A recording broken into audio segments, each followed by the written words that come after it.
Welcome to the Kairos Wisdom Keepers podcast, where ancient wisdom meets the modern healer. In our podcast, we share how ancestral soul wisdom and cyclical living support today's healers in activating greater wealth, health, intuition, and spiritual connection.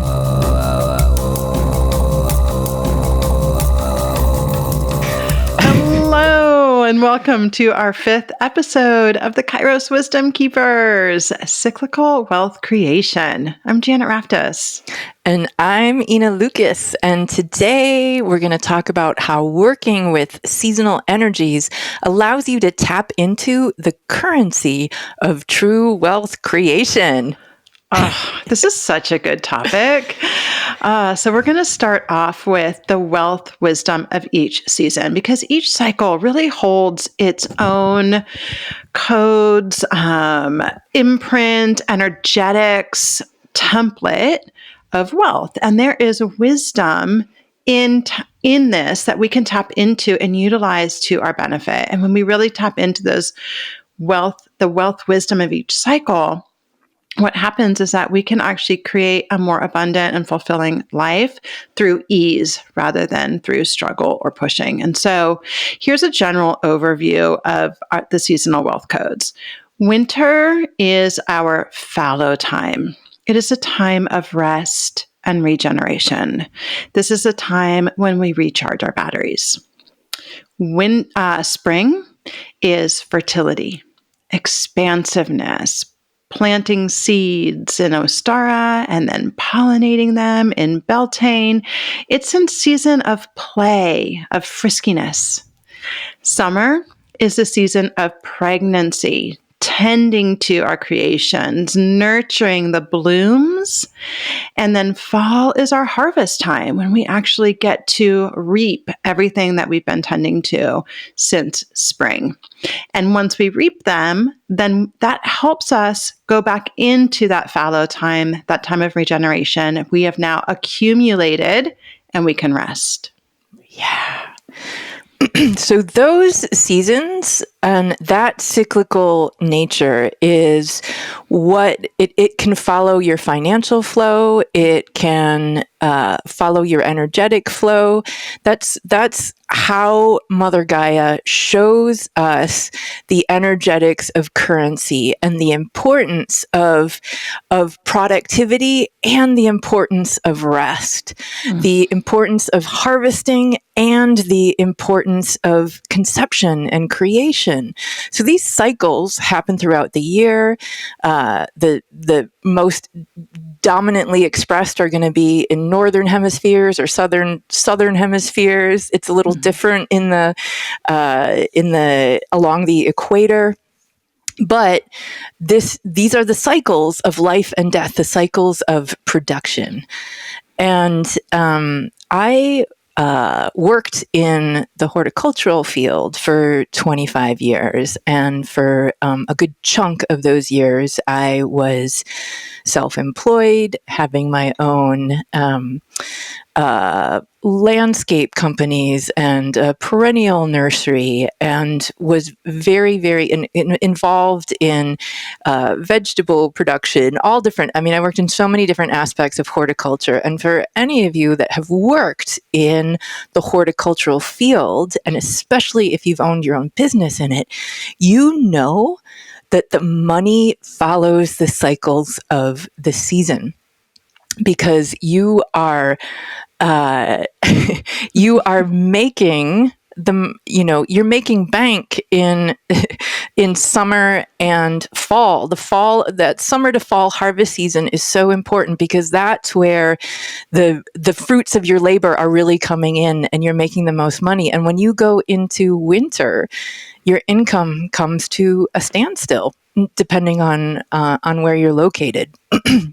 In a very northern climate, winter is a time to find other opportunities for income. And so that seasonal cycle of the slowness, the death process that happens in winter, going into spring where you're coming out of starvation essentially. You're coming out of this fallow period, and then you need to actually have the financial reserves to put into your spring plants, your spring crops, but you won't see the money back from it for a while. So you need to make bank on your summer and fall crops in order to have the stores that you need to make it through the winter, whether that's financial stores or just food. So when we think about our ancestral DNA, this survival energy in cold climates is very stored in our nervous system, where the planting and the harvest really, really matters, because it's what is going to get us through the winter. Yeah. I love too that you brought in that expression, the fruits of our labor, right? There is actually a time to experience that. And it is associated in the harvest time, right? And so this is really, it's such a profound thing to start to live this way. Now, we completely understand that so many people in today's world work 9 to 5. And so we are working throughout the year, right? We do have to adjust that. But as Ina said, like, so much of this is in our ancestral DNA. And if we can start to understand the gifts of that, as well as the challenges and the remaining, trauma within us, we can really begin to work with it in a conscious way that allows us to access the wealth codes of every season and every cycle. And one of the reasons we need to do this is because we've gotten so out of sync with it, because we have this stored trauma response of the scarcity in the winter. We have this, almost trauma response to winter of like pushing through. We are in this place now where in the Northern Hemisphere, our holiday season is in the time when we are supposed to be resting. And so people are pushing themselves. They're working harder. They're working extra hours. They're going to a lot of parties, and they're out and about at a time when naturally we would be resting. We tend to try to experience in our society today, it's like we're living a perpetual summer. And that is just not sustainable on a biological level for us. It's probably very strongly correlated to why we have so much adrenal fatigue and other symptoms of dis-ease that are associated with overproduction, right? The year-long overproduction that eventually wears us down. Yeah. Toxic productivity that comes from a feeling of deep scarcity. And it really does come from a trauma response where we feel this survival mode need to keep going, which actually causes harm, instead of just allowing ourselves to have the deep winter, to have the deep rest, to slow down in our own form of hibernation. Which is why we talk about working with the cycles, which is why our Wisdom Keepers podcast really is about getting more in sync with the cycles. And we want to talk about what true wealth creation is, because true wealth creation, yes, there's a financial aspect to it. We live in a society and a time and place where we do need money for so much of our ability to live in our current society. And the financial piece is one important aspect of it. But when we're talking about true wealth creation, we really want to honor what the ecosystem of abundance is itself. So here, when we're talking about the wealth of rest and sleep, the wealth of recovery, the wealth of play, the wealth of satisfying work and productivity, because there is deep satisfaction when you're doing what you love, and when you're, outside in nature, working with plants, animals, or whatever it is. Maybe it's your artistry or your music creation, that there is that deep sense of satisfaction that comes with being productive. And it's okay to work hard when you're just lit up and on fire with what you're doing. Like, that is true wealth, is loving the work that you're creating.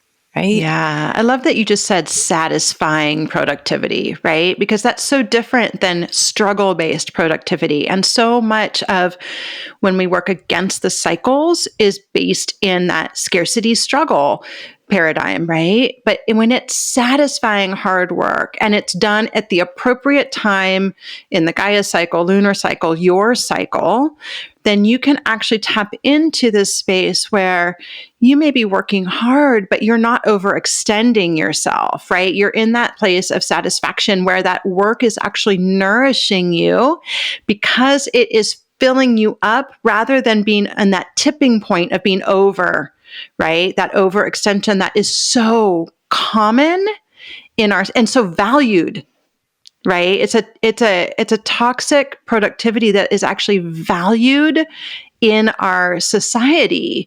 And this is a type of wealth that is not sustainable. It has a limit, it has a cap on it. Yeah. It's so true. And there's a nuance to finding the work that you love that is regenerative, that fuels you. Which is why being out in nature is such a beautiful part of it, because it's a natural battery. It's a natural place to plug into. So there's also the wealth, the abundance of well-being and health. The the overwhelming abundance that comes when your body feels good, when you're in a state of physical well-being. And there's also the wealth of relationship and community and the amazing ecosystem of support that surrounds you in your communities. There is so much wealth in local community, in that currency flow of your local producers, your local vendors, your local farmers market people. All your the regeneration of local economy, like that is all part of the wealth infrastructure. And it may be the exchange of money, but it also may be the wealth of neighbors that come together and you have garden parties and, barn raising kind of work exchange, labor exchange, where you're supporting each other in that abundance of our physical support going into community support, relational support. Yeah, and there's so many types of wealth. And what we've really noticed is that when you tap into these cycles, this is a very regenerative way of living, right? It is a type of living that supports your constant evolution, but it's evolution through that process of, we can even go back to like the triple goddess, which is birth, life, death, and then rebirth, right? There's these three phases, the three phases of the moon. And when you actually like tap into those phases, what you notice is that the regeneration is just as important as the birth and the life, right? Like every part of that cycle holds such value. And even if you are a person who works a 9-to-5 job, and so your 40-hour work week looks the exact same in the winter as it does in the summer, then what you can start tuning into is like, well, how can I, around that container, how can I honor the cycles within me, right? Instead of pushing outward in the time that I'm outside of work, how can I get more rest during the winter? How can I honor the need to hibernate in a way that still works with my schedule? Because we do understand, like, this is 2024. It's not, the year 900 CE, right? So it is not different. Right? And we have to honor that. But we can honor that. We can find ways of honoring the cyclicity of life, even in the way that we live now. And once we start to do this, what will happen is that you'll start to find more ease. And even if you think like, oh, but I've got a locked income, right? Okay, this doesn't really pertain to me. What pertains to you in all the ways that Ina just laid out, but it also pertains to you because what will happen is that you may find as you drop into this way of living that financial resources seem to pop up. Opportunities seem to come up that while you're in that creation cycle, you might come up with a really great idea for some extra income that you can then cultivate when your energy levels are higher, and that will continue to produce income for you when your energy levels are lower and you're in that rest state, because your cycle starts to mimic the cycle of Gaia in a very natural and ease-filled way. Yeah. And wealth creation that we're talking about here is we're talking about wealth creation that is specific to you, to your own human design, to your own wealth DNA that's based on your own values and your own needs. And that is so important because for some of you, time is one of the most sacred things, lots of downtime, lots of spaciousness. That's a life of abundance, or an abundance of support and having people help you out. And, as Janet was saying, even on a fixed income, there are so many ways that support systems can come in that create more time, that create more ease, where people are just giving you things, that just in the moment that you need composted horse manure, someone's like, hey, I'm cleaning out my stall and I have some really nice composted horse manure and I happen to have a truck and I can just drive it right over to you. Yeah, right? Like that is this type of magic that happens when you're really tapped into cycles, right? Because synchronicity becomes much more common and you are a part of this fabric of as a part of the fabric of the universe, you start to really surrender into being a part of the fabric of the universe. And then the universe is just responding to you in these very magical ways because you're not in struggle anymore. You're not pushing against yourself any longer. You're just open. You are becoming the cycle yourself. And so the cycles respond to you. You're in this beautiful interactive communication and dialogue with the wisdom of the cycle. And so the opportunities of the cycle and the gifts of the cycle show up for you and you're able to see them and receive them. Just makes me think on such a simple level. This spring, I had a bunch of dead trees taken down, and I had a crew here that had a tree shredder.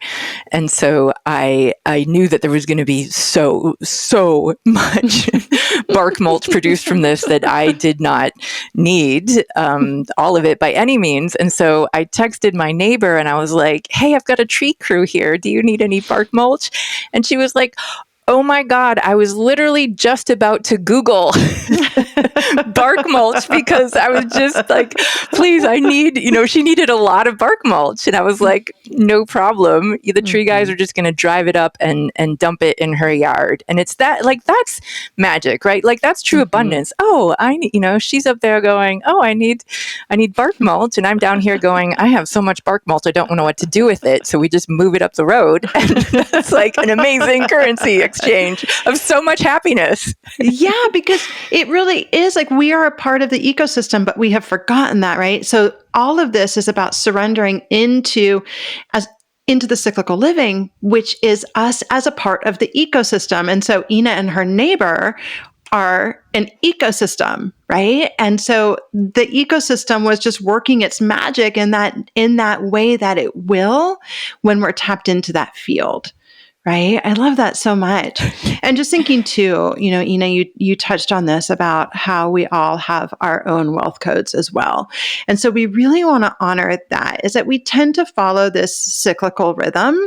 And also we all have really unique wealth codes that are alive within all of us, and this will, be shown to you through your Enneagram, your human design, through your astrological archetypal energy, gene keys, like all of the things, right? So we can have these understandings, and also intuitively, you probably know what really lights you up in wealth creation. And it may be that you actually have a very dynamic wealth creation during the winter time. And maybe it could even be more dynamic by allowing it to be done through this greater lens of rest. And so you can start to tap into, like you could be the one that holds like the quilting committee at your house during the winter months, right? When everybody's like snuggled around the fire and quilting like they did,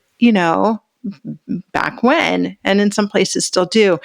So it's like starting to understand your wealth codes and how your wealth codes interact with the cycle and how they interact with the lunar cycles as well. Yeah. So let's talk about how lunar cycles impact you. Yeah. Yeah. So we're not just talking about seasonal cycles here. Every 28 days, the moon is going through its own cycles and it's moving through all of the different signs. It's moving through fire signs, water signs, air signs, earth signs, and you're going to have your own unique relationship to the moon and the signs that it's moving through.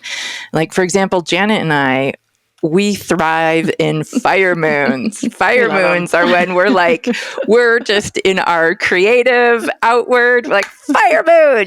This is when we like to promote, where we like to be visible because there's just so much energy that we get from fire moons. During a water moon, like Cancer, Scorpio, Pisces, you just may want to rest and cry. Or you may be really tapped into your intuition and your psychic skills, and you may be going deep into the underworld and into your emotions at that time. And you can really work with this in your daily life and in your business too, working with these cycles. During air moons, you may want to write and have conversations and big ideas, that Aquarius energy, Libra energy. These are the Gemini, where you're more up in the head, up in the mental. Or during an earth moon, like Virgo and Capricorn, you may feel like getting shit done. Taurus, those are the moon energies where you're like, you're crossing off your to-do list. You're moving through the things and you just feel that really earthly kind of productive energy. Yeah.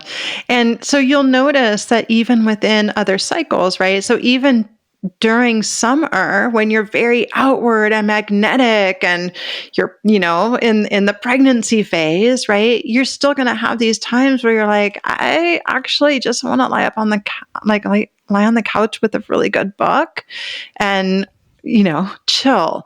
And during the middle of winter, you might be like, whoa, I've got a lot of creative energy today, and like, oh yeah, because it's, a Sagittarius moon, and that always brings me out my creative side. So, recognizing like, you don't have to force yourself, to sit and rest every single day of winter, but that the overall theme of winter is going to be allow yourself that regeneration and then respond as well to the cycle within the cycle of like, oh, I am feeling super creative today, right? What am I going to do with that energy? And so you start to notice like cycles are very, cyclical spiral experience, right?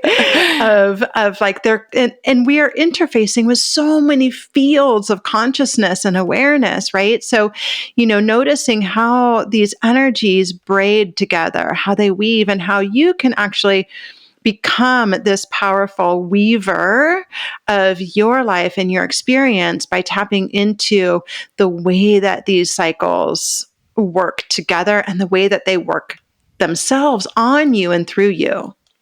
Including your menstrual cycle. When you're ovulating, that's the time to be out there, to be visible, to be magnetic. When you're bleeding, when you're, having your period, that's the time where you're resting and really going inward and slowing down. So you're going to be having your menstrual cycles through the summer season, through the winter season. And that's the beauty, is when you start connecting more with the seasonal cycles, the lunar cycles, your own menstrual cycles, your own annual solar cycles, all of them are like Russian nesting dolls, Totally. you know, or like a series of concentric circles where they're all syncing and pulsing together. And the more in sync you are with all of these levels of cycles within you, like it may sound overwhelming, but really it's not when you just start tuning into your own intuition and slowing down and listening to the cycles within you, the cycles around you, and everything.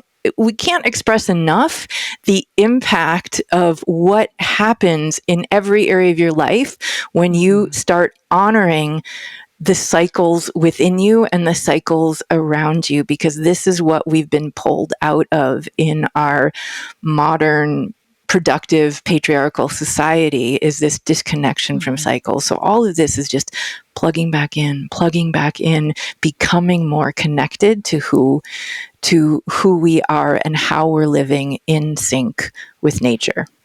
Yeah. And for those of us who do live in societies that are very production focused, right? Primarily in the West, and because this isn't true for everyone, but in these places that are really focused on this, unplugging, divesting from that to some extent is a form of radical rebellion, because we were under these dynamics that are at play right now.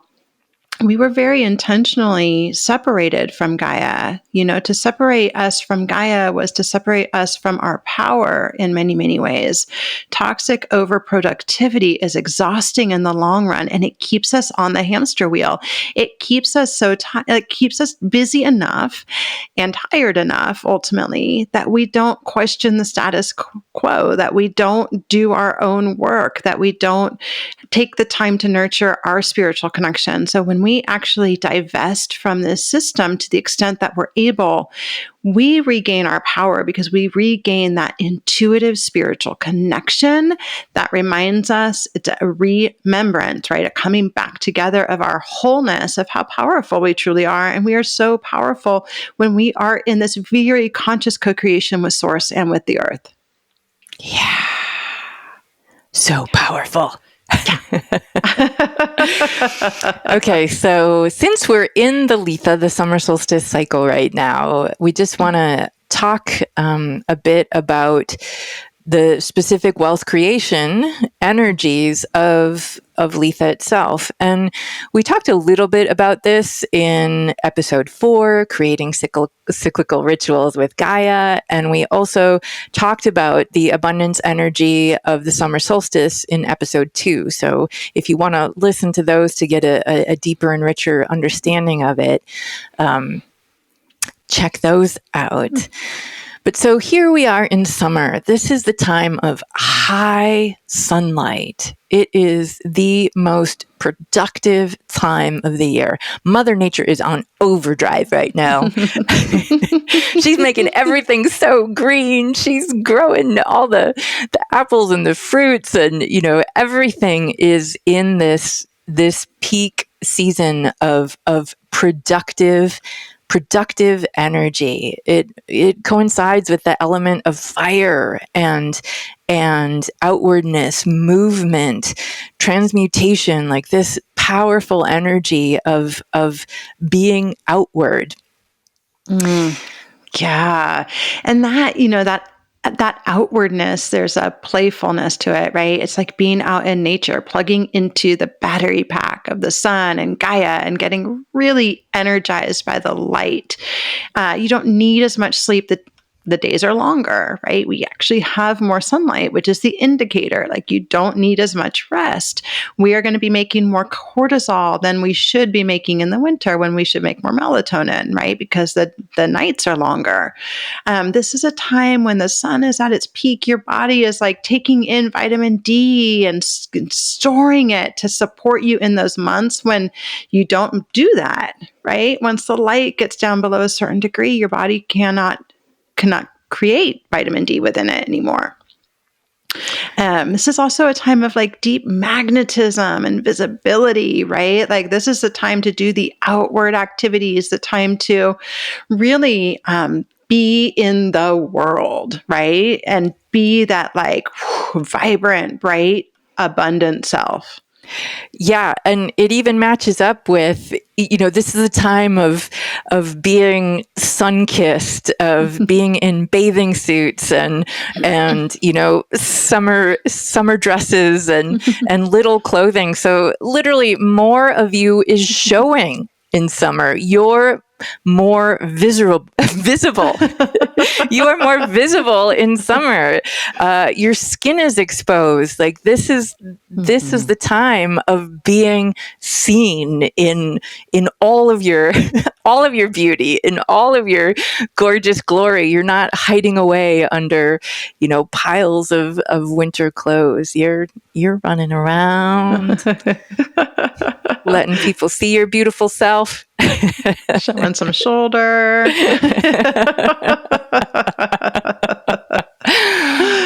And it really is a time of like heightened vitality, right? We tend to have a lot of life force energy flowing through us during the summer months. And we also get that same thing from the fruits and vegetables that are common, that grow and that bloom and that are harvested during this time. They have a lot of them have a higher sugar content, even because we're burning more energy. We're working that sugar through us. Whereas in the winter, that's not the case, right? So we can see too how nature and us as an ecosystem, as a part of nature's ecosystem, how all of this has been agreed upon, and it was working for thousands and thousands and thousands of years. And now, as we've gotten into that perennial summer, right, where we can get all those fruits and vegetables year round because they're coming from South America or somewhere in the southern hemisphere, how our system can get a little off kilter